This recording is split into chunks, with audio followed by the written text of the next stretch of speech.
seen it already. But anywho, here we are, and today we are focusing on our own research and experiences with plant-based medicines. We've done a lot of work thus far, actually on one of our sister programs on BBS Radio. We are starting a six-part series there with a list of podcasts that we did that are focused in specifically in plant-based medicines and all kind of aspects of that. We've brought in Paul Diamond, who is a shaman and ayahuasquero from Peru, on many of those episodes to give us another level of clarity and understanding about the realities of these medicines. And so as Jeff and I were conversing and as our research and stuff continues, we really wanted to kind of talk from our own perspective, just from, a couple of, pardon the expression, but I'm going to say it anyway, a couple of white guys from America who, are doing our thing here. I think the important thing is the recognition that this is truly for us about research and experience. This is about how do we lift ourselves and expand ourselves. And so this is not our opportunity to go, gosh, this is great, we can get high on a regular. We're both 50 somethings and really doesn't hold that much appeal in that function. So please know that we are coming from a very genuine place about this, and we are supportive of the idea ultimately that this is a foundation for us to catapult ourselves and anyone who might be interested into really quantum expansion. So that's my overdone intro for today. Yeah, it's a good place to start, Jim. I would like to put out there that from the 25 something years that I've been providing psychotherapy to a wide range of different ages of people, cultures, situations, circumstances, diagnoses, pathologies, the quest for me is about ultimate achievement of wellness, peace, tranquility, harmony, unity. And the more and more I study this and have my own experiences with it and provide coaching and counseling and therapy, and I have my own group of people that are also pursuing all of these possible venues of helping people feel better, helping people live better, helping people be better. So for me, the exploration of alternative therapies, how we get to a place of exploring alternative therapies is that the mainstream therapies have been shortcoming. They don't work. They don't solve for X. They don't get people to a place where you know who you are and you know why you're here, you know what you're here to do, and that you're moving more and more and more day by day into becoming the energy of love and moving away from being in and living in an energy of fear. So as Jim stated, all of the information that we're sharing is not about what to do in preparation to go to a rave or a New Year's Eve party. And if that sounds judgmental, please don't hear it that way. That's just not where we're coming from for the use of these antigens or these chemicals or plants or whatever you want to call it. If that's where your interest is, you're not going to hear us talk much about that particular use or purpose for these medicines. We're really looking at helping people become free from their pain, both physically, emotionally, mentally, spiritually. And that's what we're finding, again, in our own personal experiences, as well as the research that we're doing through books that we're reading, looking at other journal articles, the compilation of all the different folks that we know that are also fascinated by what plant-based medicines offer. So I want to put a disclaimer out there that nothing that we are saying is true, even though it is the way things are. And I'm going to let you think about that for a second. Ultimately, we're trying to help ourselves and help others live in harmony and live in peace. If you want to get into this really deep dive where we're going to wind up at the end of this telecast today, or this live cast that we're doing, is that we're exploring really what pain is, what sin is, what karma is, and how these plant-based medicines really allow you to explore that and see and know the origins of the things that are holding you back, that are putting limits on your consciousness, that are putting limits on how you're living your life, and why you're so willing to show up so much less than who we are, who we really are, what we really are, and who we really are. And that's really where we're coming from as to why go there. In some regard, if you spent 20 to 25 years in a spiritual practice that involved, say, Kriya Yoga as one form of yoga, there are about 7 mainstream types of yoga. Kriya happens to be one that Jesus Christ practiced, that Yogananda practiced, that Babaji practiced, Krishna practiced these.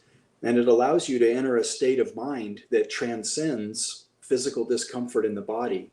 And you're out there operating in a celestial and astral dimension that really allows you to see how the universe works, how the universe fits together. You get to operate in different dimensions of time and space and energy. And if all this sounds fantastical to you, I hope it does.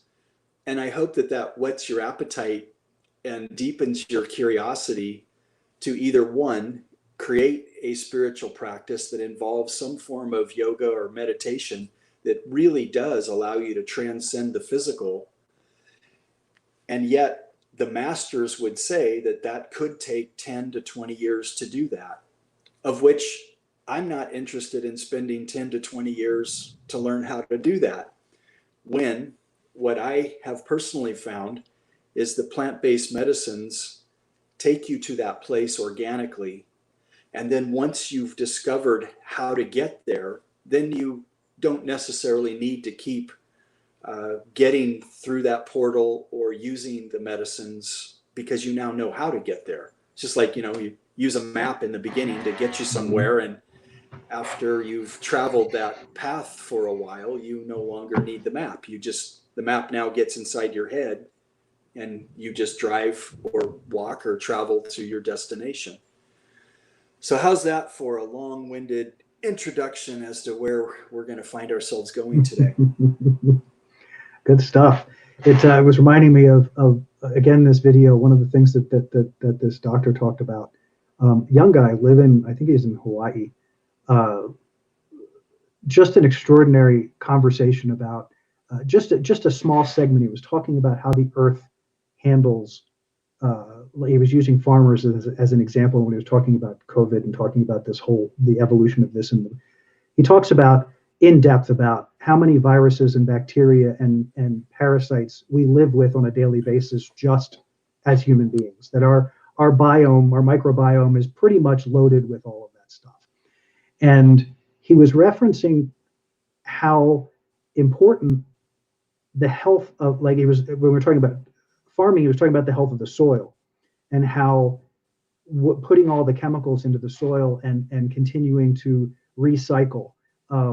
When you clear a field and the weeds show up, the weeds are actually the microbiome attempting to create balance in the soil again. And what we've done is turned the idea of weeds into a bad thing that we have to kill, so we add more chemicals to kill it. And so here we are in a situation with a virus that we don't understand, that just kills us randomly depending on whatever it is it's doing. Although it could be focused in the lungs, we're not really sure.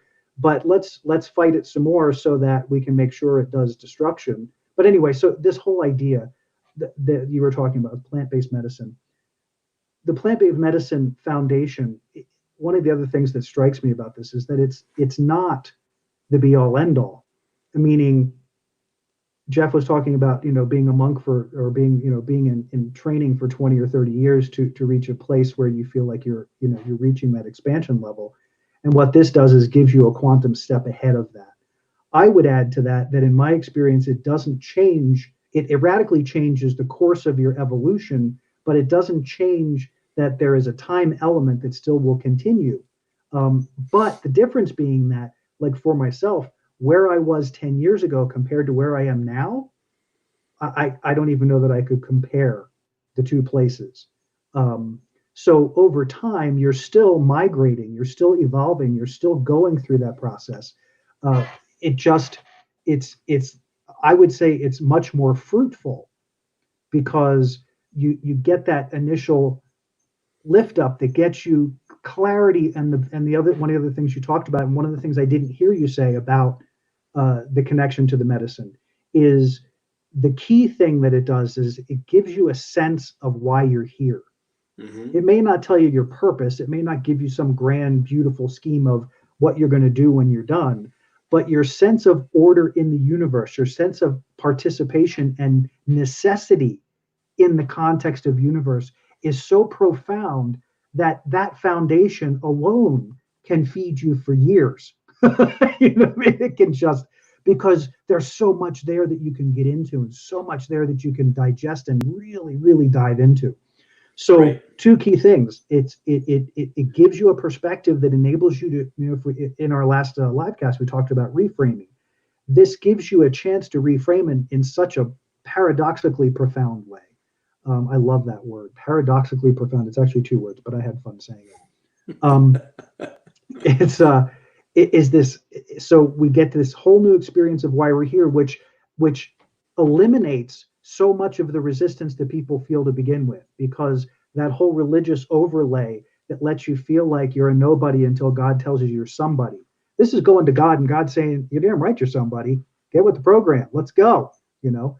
And that was sounded judgmental, and that doesn't feel that way. Actually, the love is so empowering and so incredible that you just sort of feel this overwhelming. So yeah, great place to start. I changed here that with these plant-based medicines, this is a powerful opportunity to deep dive into those segments of ourselves. Who are we? Why are we here? And what do we have to learn? And so today, our hope is that we can illuminate that a little bit more and give you some more of that practical truth that helps you to decide if this is a course of action that serves you. We're not trying to prescribe or anything like that. We're simply sharing experiences and our research in hopes that, again, if this is something that will help you build your foundation, it's an excellent tool for that. Right. So if we're ready to start with some of the lessons learned or realizations or awarenesses that have come from exploring the potential of the plant-based medicines, I'd like to start with two major categories. When you're talking about using plant-based medicines, you're talking about one category of macro dosing and another category of micro dosing. The definition of a macro dose would be a large enough a dose that it's going to be perceptual, in that it's going to have an enhanced, altered way of changing your perceptions about how you're seeing the universe.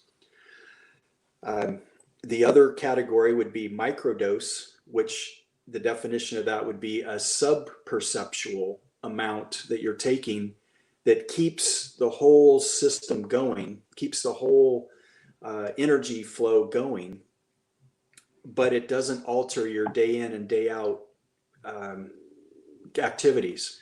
It's very much like when you take a multivitamin, you can drive, you can go to work, you can do everything. Your consciousness is not altered in such a way that it inhibits you from doing anything.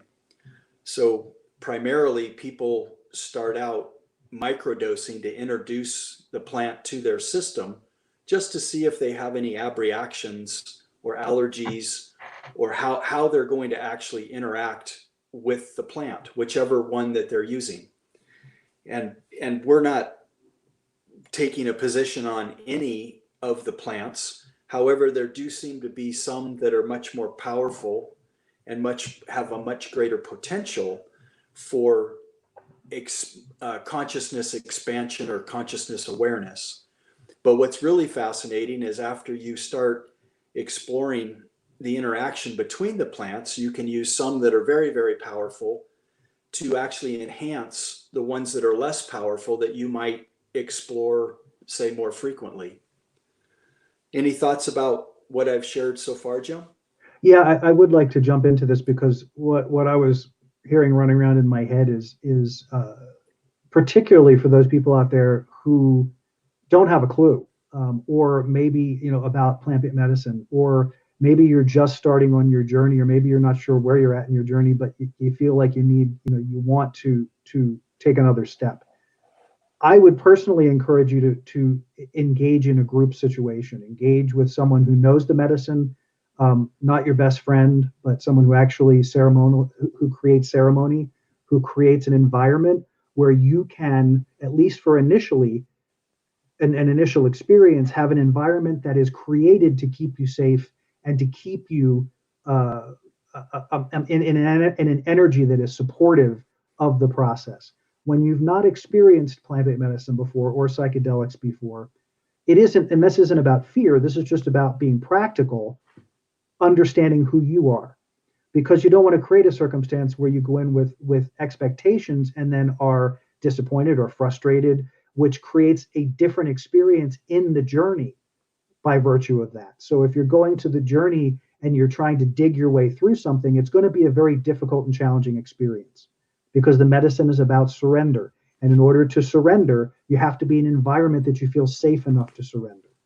So yes, you can do that initial one by yourself at home, but if you don't have someone guiding or at least giving you some support, you may not know what you're dealing with. You may not know what you might see, where you might be experiencing, and helping you to, again, that reframing is so important, helping you to keep a focus and a surrender that allows you to go into the medicine in a sacred way so that you are prepared for what's going to unfold. Meaning you're not going to have any clue what's going to unfold, but energetically you're prepared so that what comes to you is observational. What comes to you is stuff you can digest, or at least stuff you can take in, as opposed to stuff that feels overwhelming and, oh my God, what am I going to do with this? And now my life is over. You don't want to go there in the middle of a journey. You want to be able to, you're going to go through whatever emotions you go through, but I guess I want to lay that foundation. It's just, I encourage or suggest that if you're going to take this step, find somewhere that you can engage it with someone who understands it, that has history with it, that can help you set your own foundation before you go off on your individual journeys, if that's what you choose. That would be my input.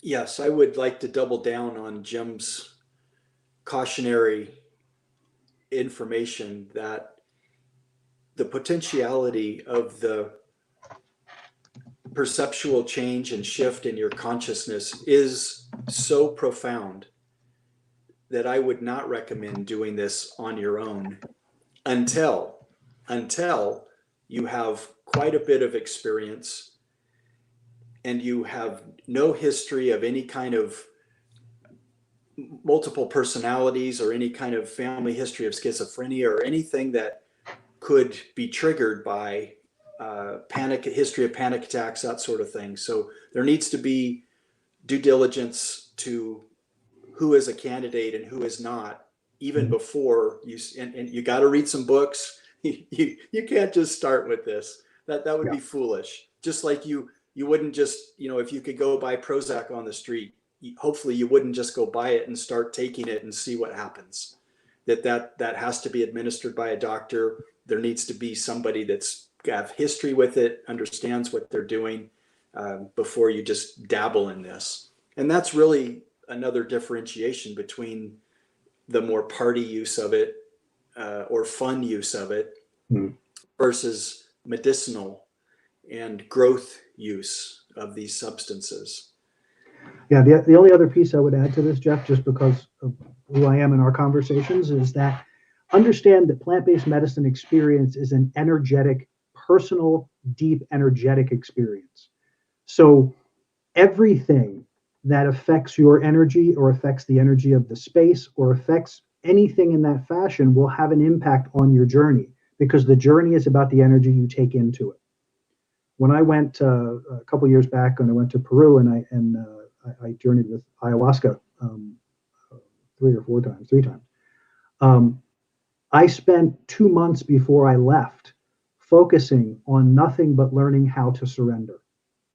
That was my mission in life, was looking for every way possible that if I was being confronted by things, that I could find a way to surrender to whatever was happening so that I could get used to whatever was going to come, and realizing that it's all objects in the field of my awareness, because I gave myself permission to learn and to understand more deeply this surrender aspect. It's not giving into the medicine. It's not giving up to the medicine. It's surrendering to your own energy, to your own field, and surrendering to that experience. Because so many times we hear, and I've heard this over years and years of, bad trips, and, oh my God, we can't do that because, I don't want to deal with whatever's in there. It's you. That's what's in there. You.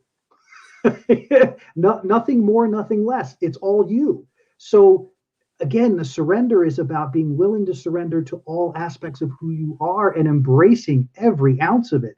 Because what you find out is you're not a dick, you're not an asshole, you're not stupid, you're not lame, you're not anything else you've called yourself for the last 25 years. You're an exquisite expression of God, and you still may judge yourself occasionally. But the idea being surrender to all of it so that you can have that initial experience of tapping into you, letting the medicine take you deeply into you. And that will create the most profound experience. Nicely said. Yeah. So if we've finished the part of the differentiation between microdosing and macrodosing, and just as a quick summary again, the macrodosing would be in quantities greater than the microdosing, significantly greater, to produce a profound shift in awareness and consciousness, where the microdosing would be daily use, like a multivitamin or any other vitamins people use, or supplements that they use on a daily basis. And oftentimes this might be a 2 days on, 1 day off, or 3 days on, 1 day off, just to prevent any type of a tolerance from being built. And it rebaselines the use of the medicines. And all this, again, can be found in a multitude of awesome books that are out there. How to Change Your Mind is a really excellent resource. Even if you notice recently, Netflix has a whole series on the use of plant-based medicines. It's a show called Psychedelica. That's actually Gaia. Oh, Gaia puts that on? I thought I saw that on Netflix also. There is another, and it may be there on both, but there is another one definitely on, because I just watched one 2 days ago on Netflix that was really, really good. But we can put all of those in the notes. After the show, Jeff and I will coordinate, and we'll get a list of suggested material that you all can kind of explore, just to give you a basis, a starting point, that you can explore some of this material and dive in a little further deeper. Yeah, but for folks that might be hearing this new to this, just know that you really don't have to look very far to find some really good, well-qualified, well-studied, well-researched, well-published, easily accessible information to help increase your awareness and understanding of you possibly considering having your own experience with these plant-based medicines. Yeah. And the purpose of it, again, would be to compare it to any practice that you're using now for health and wellness, to see if this might produce a more rapid improvement or advancement in the path that you're traveling. I want to put it out there that this is not magic beans. It's not intended to be a shortcut, although we can talk about it that way. It's intense, and therefore, in some regard, there are terms that call it a hero's journey, that you literally have the mindset of being heroic and a hero in looking at those things that you fear. And it's going to show up. The medicines make you look at, they drive you to look at the things that you are in fear of. and most, some people would say, well, I'm not afraid. Well, I'm talking about subconscious, unconscious fears that you don't even know that are buried in there that could be from a multitude of past lives or an aggregate or even at more of a Jungian collective conscious fear that we live in a society right now where there's this thing that we're calling a virus and it's generating a lot of fear. And whether you individually embrace that fear or not, through the placebo effect, you're inundated by the energy of the virus. Therefore, it creates a fear. And that's going to show up in your subconscious, unconscious mind, whether you like it or not, whether you're willing to admit it or not, it's there. And these medicines really, in a profound way, bring it into a conscious awareness that you then can see you're whole, you're complete, you lack for nothing. There isn't anything in the universe that's ever been created that can harm you, or no weapon can be fashioned against you. There's so many different historical sacred manuscripts that you can draw from to bring those into consciousness, that you really get to see it and experience it. And through the seeing and through the experiencing, that creates a noesis or a noetics, or a way of knowing both consciously, intellectually, academically, physiologically, emotionally, spiritually, because you can know things at all of those levels or in all of those ways. But this creates an aggregate or a composition of knowing at all those levels that's quite profound and quite amazing. If I could, just a second, I want to roll back because I want to talk a little bit about dosing, not from recommendation, but from people understanding. Because again, it was sort of a generalization, and I want to be clear with people so they understand that when you're dosing, this is a self-driven process, because you don't know what your chemistry is going to do with the medicine and how it responds to the medicine. Everyone will have a response. Everyone will have an experience. It's going to vary from person to person. So when Jeff is talking about microdosing, that's like 100 milligrams to 1,000 milligrams roughly, maybe up to 2,000, but typically probably about 1,000. When you get into dosing, then you're talking about grams. So now you're into 1, 2, 3, 4, 5 grams. The hero's journey that Jeff is talking about, I believe, is 5+ grams of particularly of psilocybin. It's different for ayahuasca because it's brewed and it's created differently. So they're two very different things. But I know with when we're talking about psilocybin, we're talking about mushrooms, we're talking about a span of potentiality there. And so it's important to be safe and to be conscious of how you're engaging with that medicine, which is why all of this is so important to having a good, solid daily practice that you rely on and that keeps you grounded and centered. Having the information, looking at videos, looking at reading books, checking out the information, getting as educated as you can and understanding what this is about. Obviously understand that all the information isn't known, but there's a lot of really good information that can help you set a very powerful movement forward. But the key thing there was just understanding the numbers. 1,000 milligrams is a gram. So if you're dealing with it in that fashion, at least gives you a sense, so that you're not going to microdose 3 grams of mushrooms. That's not. I mean, I guess you could, but you would not be functional for very long. I don't think. But maybe I'm wrong about that. You never know. Right. So the purpose of our live cast today is not a how-to informational. It's more about the benefits of, as well as what not to do so you don't hurt yourself. That's first and foremost, has to be our number one concern, is don't mess around with this stuff if you're not willing to respect it and honor what it's there to do, and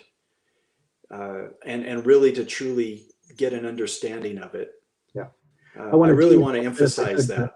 Yeah, very good. Thank you for that. I want to tease a little bit because we're talking about our research and experience, and next Wednesday, Paul Diamond will be joining us again, and we are going to dive more deeply into the symbolism and more deeply into actual stuff. That how do you translate? How do you bring it back? What's the symbology? We'll get into that more thoroughly next Wednesday. We may touch a little bit here, but to Jeff's point, we're laying a foundation. We want to make sure that you're safe. We want to make sure you have some deeper understanding so that you can begin your own exploration. Okay, so I think we've wrapped up the all the precautionary aspects of this, as well as the differentiation between micro and macro dosing. And if we could explore perhaps now more of the potentials and where you may find medicines taking you from experiences that Jim and I have had and are willing to talk about and share, that that's the direction that we could take this part of the telecast or live cast to now. Yeah. Can we talk just for a second? We didn't really dive into. We talked about dosing. We talked about surrender. I just want to spend a minute on the integration process. It's a monumental part of the process because it's the one that really takes the time. It's the thing that requires your attention. So there's a lot that goes on both on the macro and micro level through the course of the journey. And a lot of it, much of it, you may remember, there's suggestions about journaling, writing things down, capturing what you can so that when you're not in journey, you'll be able to recall because there's so much information that can come through. So the integration process is significant because it's still in part I think not real well defined because again, the process is so immensely personal. But know that from the point that you engage, you are beginning a journey, and that journey requires time for integration and more surrender and integration and more surrender. Because once you open your energy in that fashion and give yourself permission to go there, you have now increased your vibration, you've increased your frequency, you've expanded the whole field in which you exist. That requires time and energy and nourishment and daily practice to really lay that in a way that you get the most benefit. Because there's a lot of stuff you may never understand, but there's a lot of stuff that's going to require your focused attention or your ability to focus and be in attention to whatever the information is. So I don't know if you have anything you want to add to the integration piece, but if not, we can carry from there. Yeah, I would liken what you're talking about right now, Jim, really to dream analysis or psychotherapy, psychoanalysis, that there are people that truly have a gift in being able to hear bits and pieces of a person's dream or bits and pieces of a person's conscious or minimally subconscious thoughts and having a gift of interpretation or a gift of understanding to be able to help bring this symbology forward. And the reason that this is so important, folks, is that in previous podcasts, we've talked about the human mind is divided up into three major categories: conscious, subconscious, unconscious processing. The conscious mind, our best consciousness researchers tell us, only makes up 2 to 5% of the entire mind. The subconscious mind, we think, may be about 20%, and the remainder in the unconscious realm. But the combination of subconscious and unconscious mind could be as much as 98%, maybe as little as 95%. But I mean, just think about that. There's an inordinate amount of the mind that does not speak the English language. It's only the conscious mind that speaks any language. that knows what a chair is. So we have an experience that's, remember I talked earlier about all the different ways of knowing something. You have the physiology of knowing something. You have the intuitive way of knowing something. You have intellectual categorization, information and data way of knowing something. But when you put all of that together, then you can really say that you know something. And so these journeys that you're having are much like dreams that are operating from the subconscious, unconscious part of the mind that works in symbols. It works in metaphor. It works in memetics, genetics, urges, impulses, emotion, fear, joy, energy. It's an expression of energy that to the casual observer, you're going to get lost and not have a darn clue as to what you just experienced, but you'll say, that was really nice, or that was really scary. So it's important. And what I've noticed in my little bit of time moving in this direction to greater understand consciousness and to have a greater awareness of what the energy of love is versus the energy of fear, is there are next to no books out there on interpretation. So that field is ripe for anybody that would like to become a subject matter expert on documenting their own experiences, as well as beginning to categorize other people's experiences. Because there's got to be some kind of a generic, if we believe in a collective consciousness and a collective unconsciousness, there has to be some kind of commonality and overlap between journey themes that would be very, very helpful for people. If you're going to be brave enough to step into this, that you would yield the greatest benefit for the time and energy you're spending on it. And when we talk about time and energy, we're talking about 5 to 6, 7 hours of being offline, being in that realm where you're not going to be driving, hanging out with friends. You're going to be ceremonially, very sacredly safe and isolated so that you can have the maximum benefit of these experiences. And then you have, sometimes the medicines can keep you up all night. So you're going to be spending a chunk of time, maybe as many as 12 hours, and you can be exhausted the next day, or you can just be, sometimes the medicine is like a little bonus, and it's like, we're going to give you a freebie last night, and you can make up for it later on in the week, what you lost in sleep. But there is a tremendous investment to have these experiences, and that's why it's called a hero's dose, because it's very heroic to be able to garner the courage to step into these realms of the unconscious, subconscious mind. So again, we want to, Jim brought us back to if you're not willing to do the integration, don't even bother. Don't waste your time. Don't even get started, because I put that in the category of you're just tripping.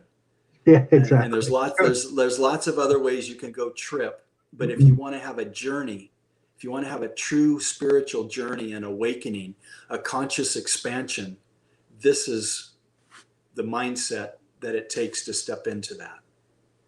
Jeff, before we dive into the impact here and we talk a little bit more about things like PTSD and depression and anxiety, I wanted to touch base a little bit on what you were saying with regard to that conscious, subconscious, unconscious experience.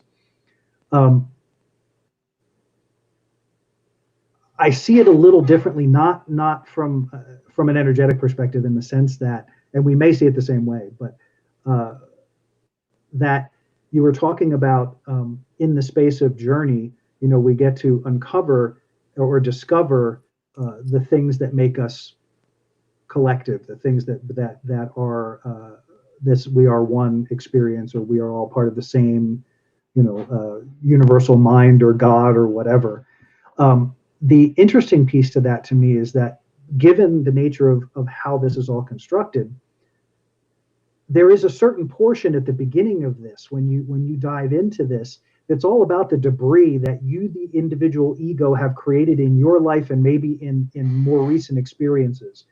That the cool thing that happens is that you get, in stepping into this experience and into this journey, you get to see that as stuff, meaning where in your active life, you're consumed by all of your drama and story, right? You're kind of all wrapped up in whatever it is you've developed over the course of your life, to the point that you come to this journey. Well, when you go into the journey, you begin to very quickly see that there is stuff, and there's stuff, and then there's core. I don't know what the other word is. I'm looking for the other word. And that initially you're clearing out all of the debris to get to the connection, to get to the connectedness that we all have. And so initially, again, that's where the fear, I think, comes in, is we think there are all of these, we know what we've lived our lives. We know all of the things we've done since the day we came on the planet. We know how we treated people. We know why we treated them that way. We know why we act the way we do. We know that we did things that, for some of us, we may not be proud of or happy of, or any of the above. There's also the potential of a story that's been created because of abuse, because of other situations. So now you've got all this baggage and you're kind of going, oh my God, I'm going to have to deal with all my baggage. Yeah. But the funny thing is that it objectifies it in the process of this journey if you allow it. If you go at it being afraid and being ready to be consumed, then it will consume you and it will spit you out on the other side, and you'll still go through and come out the other side. It'll just be far more intense and less pleasant. So I'm bringing, again, just the more awareness, the more understanding.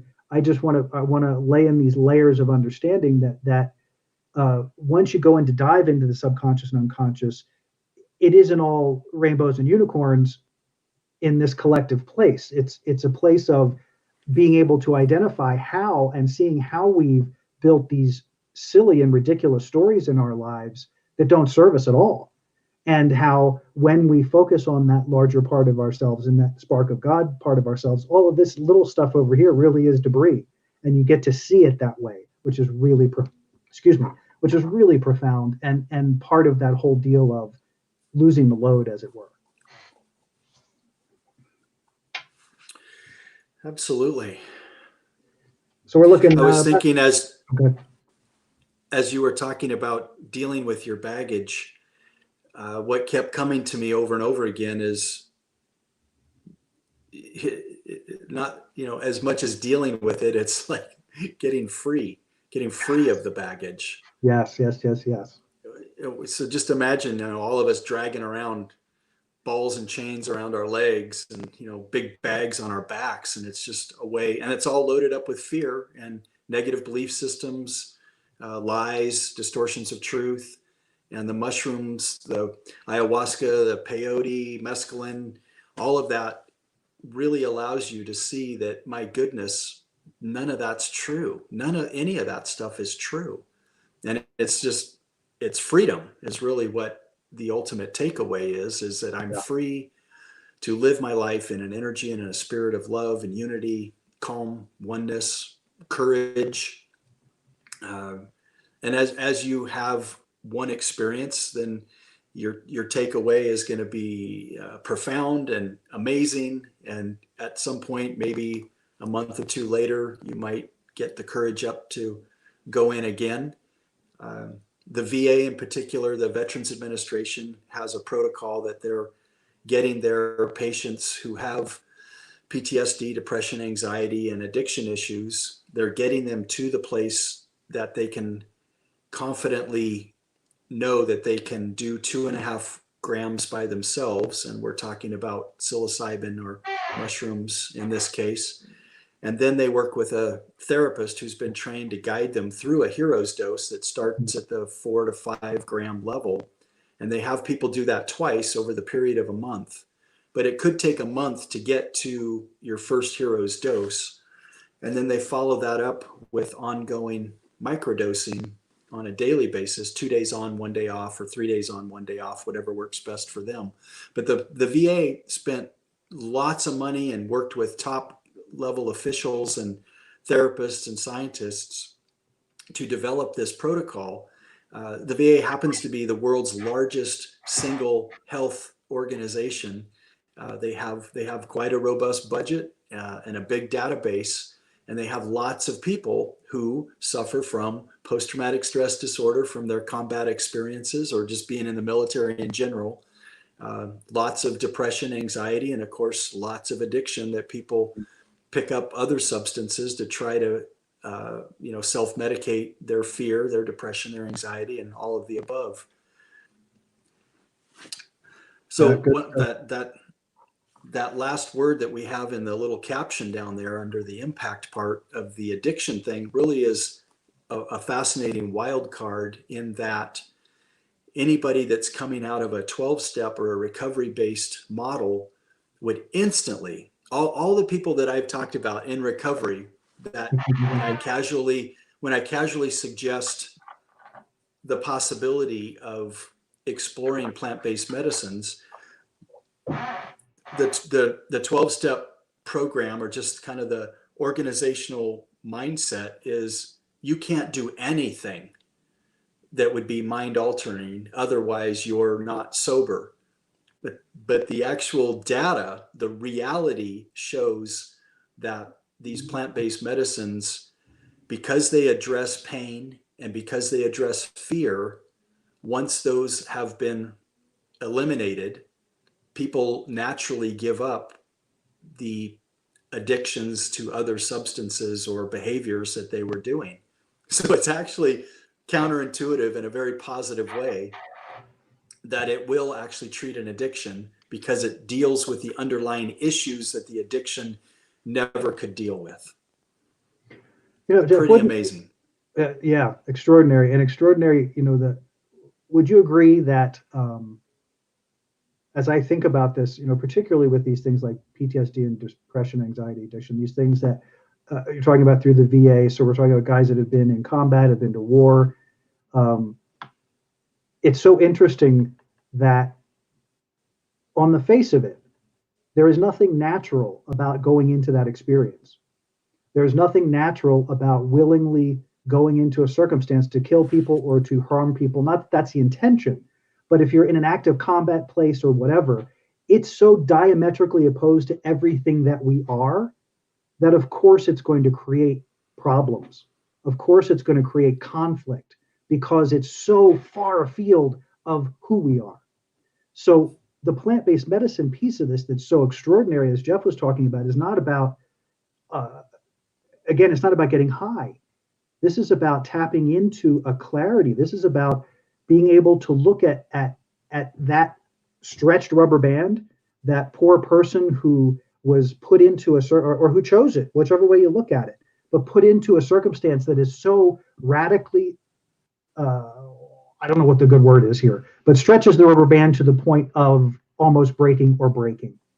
And when you can take a substance, when you can take a natural substance that enables you to see that rubber band and enables you to go, I'm pulling in opposite directions. Okay, that's understandable. I can work with that. Now you get to loosen the grip a little. The bands can come in a little. And as you're working with someone who understands the medicine, understands what's coming from it, now you're seeing that conflict in real life time in your experience. But it's an object. Again, I can't emphasize this enough. It's an object in the field of your awareness. It's not a reliving experience. It doesn't have to be anyway. It doesn't need to be that. It's just letting the medicine help you to see that pulled rubber band and I know I'm simplifying it in a highly gross way, but I simplify it because the story is insignificant. It's the divergence from the core of your vibration that is significant. The story holds relatively no value. It's the emotional impact that has the value. That impact is the stretch. That impact is being in a place that's so far afield of what you know you are that you don't know how to rectify it. That's the conflict. When you can see it, then you can migrate. So anyway, I'm not wanting to go because that could be a whole other topic of conversation. And especially with your background, we could probably spend about a day and a half here. I think anyway, but Yeah. anything else, Jeff? You want to? We've got about 5 minutes left. If we want, do we want to dive into this a little more with treating of PTSD and anxiety and stuff? No, but I just wanted to put those bullets out there that's why there's a resurgence for science and the medical community to be openly embracing the use of plant-based medicines, because we're all recognizing that what has been out there for the existing therapies is falling woefully short on getting people back to healthy living with purpose-filled, happy, content lives. And so that what hasn't worked is now being recognized, and it's just fascinating to me that Mother Nature is showing up saying, hello, I can help with that if you'll let me. Yeah. Good stuff. So we did talk about some resources. We will, rather than list things here that you have to try to keep up with, we'll make sure to get those into the show notes. Some different resources for you, whether some video or some books or things like that will enable you to dive more deeply into this for yourself. Does that feel all right for you, Mr. Jeff? Absolutely. Right. So before we completely run out of time, I guess we're into review and questions part of it. Just this, the medicine seems to have a universal wisdom that, as much as books and shaman and others who guide sacred journeys will tell you, there needs to be intention set beforehand with what it is that you hope to be shown, guided into, and what you're willing to experience. That kind of like sets the compass with an arrow pointing in a certain direction, that you're telling God or the universe, I have a curiosity and I'm hoping that there's some revelation that will occur behind this curiosity that I'm experiencing. It's an important part of the setup. And then once you step into that, the medicine may say, hey, that was really interesting, and I'm going to completely give you everything you ever hoped for in terms of awareness and understanding about that question or what you wanted to see or experience. And sometimes it goes, okay, well, that's really interesting, but here's what you really need to look at. And that's what happens under the amount of a hero's dose, is you're willing to surrender. The conscious mind is willing to say, I know I can be safe for the next 5 or 6 hours. I trust my environment. I trust the people I'm with or the person I'm with. And I trust God. I trust the angels, spirit guides, masters, whoever you're inviting to be along on this journey with you, that you're going to one by one by one by one by one look at all the belief systems that no longer serve you, the fears that are deeply, deeply embedded, the agony, the grief, all the unresolved issues, the past relationships you've had with people, the present relationships you've had with people. It's like this, taking a box that's got all these puzzle pieces in it and throwing it out on the table. And by the time your journey ends, that puzzle has been put together. And that's what my experience has been. Or if the puzzle isn't completely assembled, there's a heck of a lot more of it that's assembled at the end than there was where you started. Right on. And we do have to bring this wonderful conversation to a close, unfortunately. It is that time. Jeff, thank you for a great show. I think there's a lot of good information out there, and a lot of good information here to help people better understand, what we've encountered in our experiences with these plant-based medicines, and hopefully for the listener, you've had an opportunity to take it in a little better, take it in a little more, maybe contemplating how this could assist you or not. No one's saying that it is the be-all, end-all. It is really, there is a bit of a calling in it. I think there's a sense of being pulled or being